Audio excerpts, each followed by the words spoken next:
Hello, and thank you for listening to this talk. I'm Dr. Daniel Bell. I'm a postdoc at the University of Calgary as part of the Chile Slope Systems Consortium. Before I begin, I just want to take the time to thank the sponsors of our consortium for funding our work. And today I'm going to be talking to you about the stacking patterns and depositional processes of turbidites in the Montney Formation. A very brief background about me. I am not a Montney specialist. I did my master's and PhD on deep water rocks exposed in the Spanish Pyrenees and the Kru Basin in South Africa. So I hope I can use this to bring a unique perspective to Montney sedimentology. So for the scientific rationale behind the project, we often think of turbidites as being exclusively deep water deposits below the wave base typically, or storm wave base. And likewise, we often think of combined flow bed forms as being exclusively or more typical of shallow marine systems, such as this example here. So this leads to a compartmentalization of shallow versus deep water depositional systems, where we don't often think of these deep water models as being applicable to shallow water systems. But sedimentary systems are dynamic, so what if your basin floor is in shallow water and therefore the turbidites are accumulating in relatively shallow water? Do these models still apply? So the aims of this talk will be to review the lessons we have learned from these outcropping lobe systems, and then see if we can apply these models to the turbidites of the Montney Formation. We'll then look at the depositional architectures of the Montney turbidites, and then we can consider what these facies and architectures mean for rock property distribution in the subsurface. The outcrop analog we'll be using today is from the Tankwa Depot Centre in the Kru Basin in South Africa, and the stratigraphy of interest in this part of the basin comprises a prograding system from the distal basin floor mudstones through to the clinophems and slope deposits of the Cookfontein Formation, and we're going to be specifically focusing on fan-free here in the Skorsteinsberg Formation. So before we get into the details, it's useful for me to define the different lobe depositional environments that have been identified in the basin. So from relatively proximal to distal, we begin with the lobe axis deposits here in yellow, and these are characterized by these thick-bedded structureless sandstones. We then move out into the lobe off-axis environment here in orange. The lobe off-axis is characterized by medium to thick-bedded sandstones, which are typically structured, but we do get subordinate structural sandstones in there too. We can then move out to the lobe fringe deposits here in the edge, and we can differentiate the lobe fringe into the lateral lobe fringe, which is characterized by relatively thin-bedded structured sandstones and isolated deborite deposits, and the frontal fringe, which is characterized more by structureless sandstones, and more importantly, an abundance of hybrid beds. And finally, we have the distal fringe, which is characterized by these well-bedded siltstone deposits, which are coarser grained as well than the surrounding background mudstones. So what do I mean by hybrid beds? Very simply put, hybrid beds have characteristics of both turbidites and deborites, which reflects the transition of a flow from more turbulent at the base, where you get cleaner sandstones, to more laminar at the top, where you get more debritic deposits, emphasized here by these mudstone clasts. We can take these models and we can apply them to 1D core deposits. So here we can see how we have packages of sandstones which are bounded by mudstone packages, or heterolithics. These have been interpreted to be submarine lobes. And then we can take the models from the axis to the fringe and start applying them to these discrete sandstone packages. So we can see how packages 4 and 5 are comprised of relatively thick-bedded, predominantly structural sandstones, which are suggestive of a lobe axis environment, whereas packages 6 and 2 are more medium-bedded and consist of structureless and structured sandstones. So these are relatively more off-axis environments. We then have package 3, which is comprised of thin-bedded heterolithic structured sandstones, and so this would lead us to interpret this as more of a lobe fringe environment. So we can apply these models to core. However, this doesn't really tell us that much about the geometries of these different lobes. One of the most valuable aspects of outcrop geology is that we can map out the deposits, their geometries and facies in 2 and 3D. And we can use this to verify the models that we established in the last few slides. So here we can see how we have the axis deposits of lobe 6, which are dominated by these structureless sandstones. If we move to the left and the right, we can see how they pass into these heterolithic, mud-rich lobe fringe deposits. The other valuable aspect of outcrop geology is that we can look at the geometries and we can see how this affects, or how we can interpret the stacking patterns of these deposits. So we can see here how lobe 5 has its thickest point here to the right, and because turbidites like to, or turbidity like to exploit bathymetric lows, this created a positive seafloor bathymetry, and subsequent flows here constructing lobe 6 were diverted away from this bathymetric high and started to exploit the bathymetric low adjacent to the lobe 5 axis. So we get this lateral offset of lobe axis and lobe bodies through time. A very brief introduction to the Montney Formation, as I'm sure most of you are familiar with it, but broadly a prograding shore face, a distal offshore clastic mixed clastic carbonate system.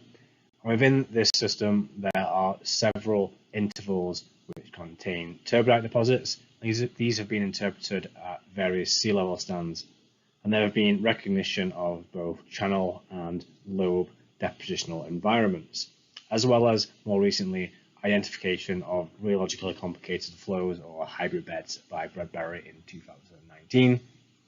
Today, we're going to focus on the turbidites that are associated with the D2 marker in the upper Middle Montney Formation.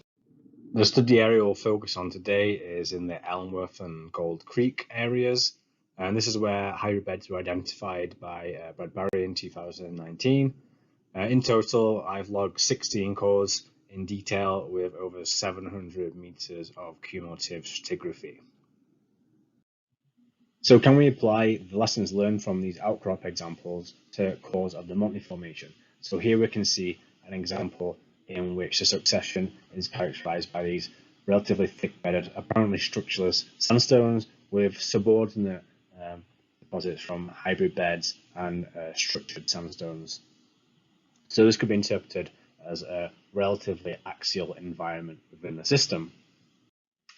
In this example, we see the beds are more medium bedded compared to the lobe axis deposits, and they're more characterized by an abundance of structured sandstones, although we're still seeing subordinate structured sandstones and hybrid bed divisions. So this abundance of thinner beds and structured sandstones would lead this to be interpreted as more of an off-axial environment. So just to refresh that we can differentiate between frontal and lateral fringes, whereby the lateral fringes are characterized more by thinner bedded structured sandstones, whereas the frontal fringes are characterized more by hybrid beds. So do we see evidence for these different types of fringes in the Montney? Here we can see an example of where we have these thin bedded structured sandstones that are sandwiched between these medium bedded structured off-axis deposits and thick bedded axial deposits below and above respectively. So we could potentially interpret this as a lateral lobe fringe, in a similar relationship to lobe 3 as we saw in Karoo. In contrast, we see evidence for frontal fringe deposits, which is suggested by the presence of these thick-bedded hybrid bed-prone deposits, which are commonly observed at the base of the submarine fan deposits. And again, just to re-emphasize that these are fundamentally different to what we see on the previous slide. Another important lesson that we learn from these outcropping systems is the relationship of the thick-bedded submarine fan sandstones to the mudstones which surround them. Here we can see how fan 2 passes downstream from thick-bedded sandstones into siltstones, which are typically more well-bedded and coarser grained than the surrounding background mudstones. And then further from that, we see up here how this relationship works with the bedded siltstones and sandstones which pass downstream into these finer grained and more faintly bedded siltstones. Do we see evidence for this in the Montney? Here we can see how above and below these frontal lobe fringe deposits characterized by these hybrid beds, we get these packages of more well-bedded, coarser grained siltstones compared to the surrounding more faintly bedded mudstones that we see outside of them. So these can be interpreted as these distal lobe fringe deposits that are related to the sandstone prone part of the lobes, up dip or laterally to the side of the lobe itself. Here we see a succession of fine grained, more faintly bedded siltstones, and these can be interpreted as our background deposits. But even within these background deposits, we see evidence for finer, more medium, and more well-bedded or coarser grained siltstones. So there's evidence for different varying levels of sediment input, potentially related to the very distal expression of these dilute fluids constructing the lobe, or also evidencing that this is not simply a suspension settling. We're seeing tractional reworking or tractional deposits within the Montney in these background deposits. So it's certainly not a quiescent basin floor. We saw in the Karoo Basin how we have these nice packages of sandstones which stack to form lobes. So do we see similar relationships in Montney core? Here we can see how we have these meter scale packages of sandstones which are demarcated by heterolithic intervals, which is similar to what we see in Karoo. So we can interpret these as lobe deposits. As for the facies, we see here in lobes 3 and 4 that we have these relatively medium to thick bedded structureless and structured sandstones with isolated hybrid beds here, as we see in lobe 4. So we can interpret these as broadly off-axis positions within our lobe, whereas with lobe 3 we have a slightly higher abundance of structureless sandstones, and in lobe 4 we have a slightly higher abundance of hybrid beds. We could suggest that lobe 3 is in a slightly more axial position. In contrast, lobes 1 and 2, seen here, are characterized more by thinner bedded heterolithic deposits and hybrid beds, such as this one, for example. So these are suggestive more of a lobe fringe environment in this position with respect to our lobe. So we're seeing these similar meter scale packages and similar facies to what we see in Tanqua, and we can therefore interpret these as lobe deposits. So we've looked at the facies of the Montney turbidites. What about the depositional architectures? Here we have a cross section which is hung on the top Montney of our turbidite succession. So now if we map on our D2 marker, which is this gamma peak before we go into the low gamma, which is the submarine fan, we can map out our turbidite unit. Now if we map on this basal low gamma unit we see here on the right and map it downstream, we can see how we have a high gamma interval that overlies it. And if we map these two bodies downstream, we can see that this lower low gamma unit crosses the D2 marker and pinches out down dip to the left here.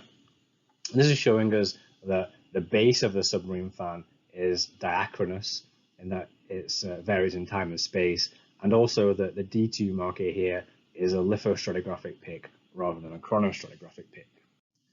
Now, if we start to map on some of these other low gamma units, it suggests that they are pinching out up dip into the slope or ramp deposits and are forming a broadly progradational sequence.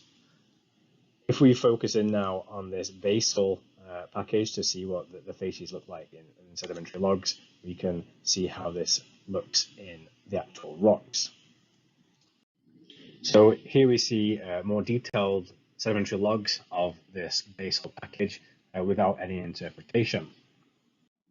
Now, if we map out some qualitative interpretations, we can see how we pass from relatively thick-bedded, cleaner sandstones dominated by axis and off-axis environments proximally into the off-axis and frontal fringe environments in these medial wells here, and eventually into deposits dominated by frontal fringe deposits in these two wells and hybrid beds here, and finally into these more thick-bedded siltstone deposits, which you can interpret as the distal fringes of these proximal deposits.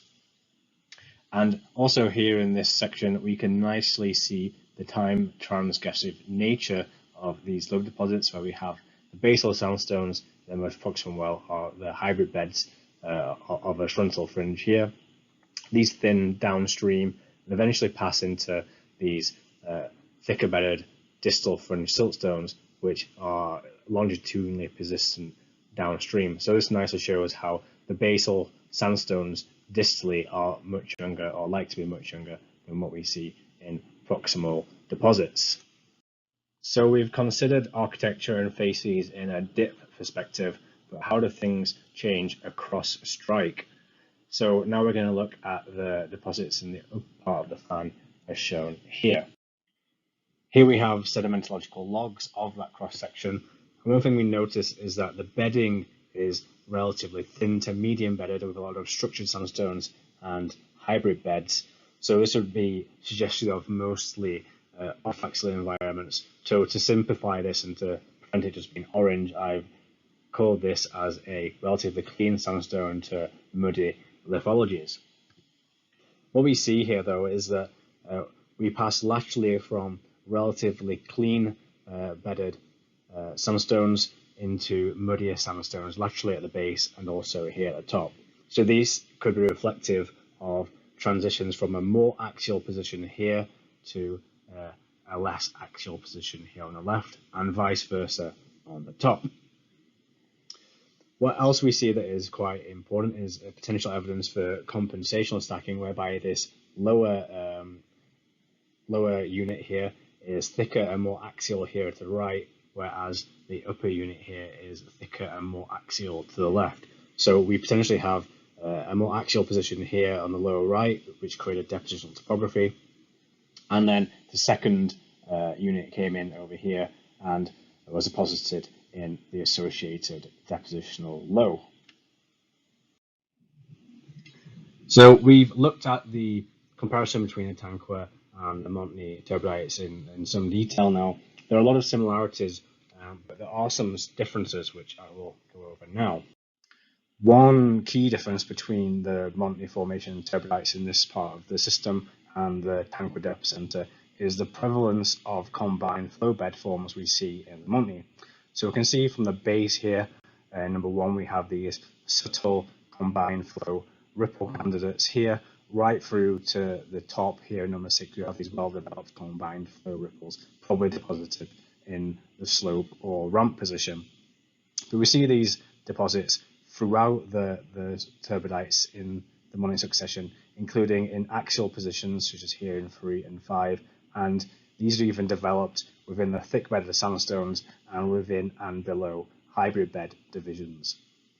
So we can take this to be indicative of the Montney turbidites being deposited in shallow water, and therefore we want to apply shallow water models and interpret them as tempestites deposited in a shore face to distal offshore model.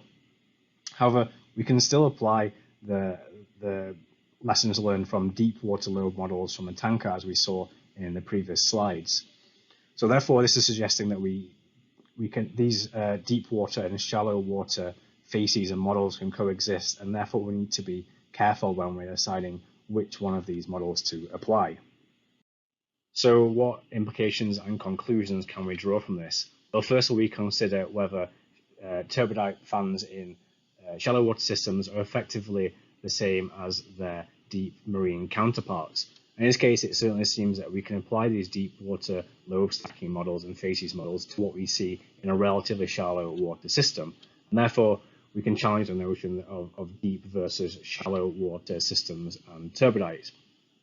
And therefore we need to be careful when we're deciding which of these models, whether it be a shore face, a distal offshore model where we have tempestites and sea level is our primary control on the facies distribution, versus applying a lobe model, in which case the progradational stacking and compensational stacking patterns of the lobes are primary controls on our facies distribution laterally and longitudinally. Secondly, we often think of the Montney turbidites as being this package of turbidites, and we place them in a sequence stratigraphic context. Typically, we'd have a sequence boundary and then maybe a flooding surface on top, and then we have progradation of the slope or ramp that are later and separate to these turbidite units. However, now we can think of these turbidites as being progradational lobes, which are genetically related to these clinotheme and ramp or slope deposits. This is important because if we have a sequence boundary here, it has the turbidites have effectively a single age, whereas with this model, our sequence boundary, if we place it at the basal sandstone, because we have a progradational time transgressive base of the submarine fan sandstones, our sequence boundary at the base of the sand proximally is actually in the siltstones of the distal deposits, as the progradational lobes distally are younger than the more proximal lobes we see here. Finally, we can think about what this means in terms of facies distribution and rock property distribution in the subsurface. Here we can see how we have a schematic of some compensationally stacked lobes. If we have some low gamma units near the base here that are apparently correlated between the two wells, kilometers to tens of kilometers apart, we can see how we have lateral transitions to these from the lobe axis deposits to these heterolithic lobe fringe deposits. So if we wanted to put horizontal wells between the two, we're going to go from these nice thick bedded sandstones into heterolithics, which are going to have different rock properties than what we wanted in our correlative interval. And this compartmentalization of these two sandstone prone units, which don't communicate very well in the subsurface, can also explain how we get localized areas of H2S, for example, in that they're not communicating between each other in the subsurface. And finally, we can also think about the allogenic versus autogenic changes, in that in this model we have autogenic transitions from the lobe axis to lobe fringes, which controls the distribution of our finer grained and heterolithic intervals here. So therefore we don't need to invoke sea level changes in a vertical section when we go from relatively thick bedded sandstones here, for example, into these thinner bedded examples here. So I just want to thank my colleagues at the University of Calgary and also the University of Liverpool, as well as Alan Powers and Digitcore for core photography. I want to thank the staff at the Core Research Centre for the core handling they've done, which enabled me to log all of these cores, and also to Geologic Systems for access to GeoScout software. And here are the references. Thank you very much for listening.